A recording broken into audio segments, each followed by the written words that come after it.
Hello everybody, and welcome back to What Does Jesus Teach? Today we're going to continue in the series of anti-once saved, always saved teachings from Jesus. Today we're going to focus on the faithful and unfaithful servant. Alright, and once again, just for consideration, I'm going to pray blessings upon everybody who reads this or watches this video. Whether you agree or disagree, I pray blessing over your life. And if you like this video, like the content, just share it or like it. You know how YouTube works. You know, the more you do that, the more people will see it. If you don't like it, then hit the dislike button, and that's fine. Feel free to comment one way or the other. Okay, and just repeating, the goal in the series is to demonstrate how Jesus teaches against once saved, always saved. I'm going to be breaking down some of his teachings. And let's jump in. Okay. Now, before Jesus gets into the faithful and unfaithful servant or slave, depending on the translation you have, Jesus expresses the importance of being ready for his return. He compares his return to a thief in the night that will come on a day or hour when you're not expecting. For this reason, he calls his servants to remain at the ready. Immediately after, Jesus begins his teaching for the unfaithful and faithful servant. Representing someone he's going to, come back and check on for readiness upon his return. And let me just read that passage that comes before the teaching on the faithful and faithful servant. Jesus says in Matthew 24, 42 through 44 says, "Therefore be on alert, for you do not know which day your Lord is coming. But be sure of this, that if the head of the house had known at what time of the night the thief was coming, he would have been on the alert and would not have allowed his house to be broken into. For this reason you must also be ready. For the Son of Man is coming at an hour when you do not think he will." All right, so these are the verses that are preceding the teaching on the faithful and unfaithful servant. And just as an additional reference point, you can also see verse 31 and 36 in Matthew 24 for verses regarding the return of Christ. All right, so now let's get to the teaching directly. In Matthew 24, 45 through 47, it says, "Who then is a faithful and sensible slave whom his master put in charge of his household to give them their food at their proper time? Blessed is that slave whom his master finds so doing when he comes. Truly I say to you that he will put him in charge of all his possessions." Okay, so Jesus shows that this slave is put in charge of his household to feed them. This slave will be blessed if when the master returns, the master finds that slave doing what was asked of him. This slave will be blessed by being put in charge of all the possessions of the master. This is an amazing promise that Jesus describes here. Now let's be transparent. The master represents the Lord.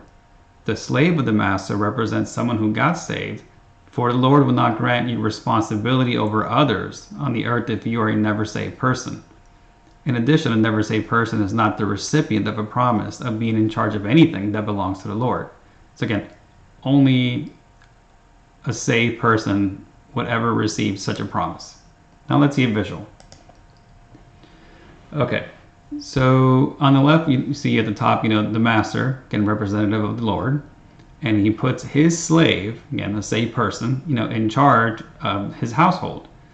Now the slave is found faithful upon the return of the master, and the faithful slave gets put in charge of all the possessions of the master because he was found faithful when Jesus returned or when the master returned. Okay? Again, nobody would generally argue with this, that the person was saved and his faithfulness led to being in charge of possessions. Great. Now let's get to the other option for this slave. Now, but if that evil slave says in his heart, "My master is not coming for a long time," and begins to beat his fellow slaves and eat and drink with drunkards, the master of that slave will come on a day when he does not expect him, at an hour in which he does not know, and will cut him in pieces and assign him a place with the hypocrites, in that place where there will be weeping and gnashing of teeth. So Jesus then says that the slave who is put in charge, again the same slave, ends up beating up other slaves or getting drunk, and is found this way when the master returns, the master will cut him into pieces. Not only that, he will be assigned a place with the hypocrites, symbolic of unbelievers. Now let's see a visual on this. Okay, again we have option 1 for that slave on the left. Now we have option 2 on the right for that slave. Again, the same slave that was put in, slave of the master put in charge.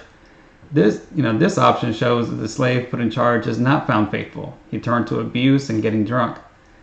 The result? unfaithful slave gets cut into pieces and sent to a place with the unbelievers and hypocrites. Again, very clear visual. Jesus gave his slave two options. Well, he presented two options that the slave could have taken. He was called to be faithful, to receive, to be rewarded with being put in charge in possessions of the master. However, the slave chose to be unfaithful. He gets cut into pieces and gets sent to a place of the hypocrites. Again, symbolic of unbelievers. Now, keep in mind that somebody might say, hey, well, the right side represents a never saved person. The problem with that, it still goes back to a never saved person being given the promise that if he was faithful, he gets put in charge of many of the possessions of the master. A never saved person wouldn't be told that, but the same slave having both options was given the very same promise. Here, let's keep going. Now, let's walk through this in a little more detail, because many will claim that if the slave turns out to return to sin, then that person was never really saved, or never saved person, right? Okay, so let's confirm if the slave was a saved person before any choice is made. Jesus said the slave was put in charge by the master. We see that here, right? Slave, represented Lord Jesus, goes to the slave, puts him in charge. Person put in charge by the master, represented by Jesus, is a person who got saved, because a never saved person would not be put in charge of anything by Jesus. Again, nobody, generally speaking, will argue that a person when given responsibility by Jesus is a never saved person. That's like saying Jesus put a child of the devil in charge of his household. That would be completely ridiculous. Nobody would claim that. So one thing's for sure, the saved, he represents a saved person. And in the case of verse 45, Jesus said that this is a slave of the master. And here we see, slave whom his master, right? Not the slave who thinks is his master. Jesus says it is the slave of the master. Let's not question that. Now, in verses 46 to 47, again, same slave, blessed is that slave whose master finds something new when he comes. Truly say to him, he put in charge of all his possessions. So great. If that slave does what's asked of him, he gets put in charge of that possession, right? The slave of the master, same slave here. Again, this part nobody argues. Now, again, option B for that slave. Again, same slave of the master, got saved, same slave. But Jesus says, but if that evil slave, and now some people are like, well, wait a minute, this must be a different slave, or maybe a pretending slave. No, it's the same slave. Because he's beating his fellow slaves, and then basically he's returning to sin. Again, the same slave was put in charge. He was given two options. Again, he has potential option A, be faithful, potential option B, being unfaithful. The very same slave, now called an evil slave, is the same slave Jesus mentioned. Jesus just describes the alternative the same slave could end up doing and the end result. The end result shows that if the slave of the master chooses to turn to sin, he will be cut in pieces, placed with the hypocrites where there's weeping and gnashing of teeth. Okay? We cannot argue that this is a different slave or a pretend slave, because again, in either option, the same slave was put in charge of the household of the master. Again, we cannot argue that the slave is a never saved person, because Jesus would obviously know, who he saved and who he placed that responsibility into. Now, some once saved, always saved believers will even go as far to saying, like, yeah, that's definitely a person who, both represent a saved person. However, the person who, was cast out or was, thrown out, in that place isn't really out of salvation. They just don't get all the benefits that the saved people do. Okay, so Jesus already defined what that place is where there's weeping and gnashing. Is that a place where you're still saved in heaven, but maybe you just don't get all the extra benefits that the faithful, landed on? Or is that really somewhere else? Well, Jesus defined this for us, so we don't have to guess.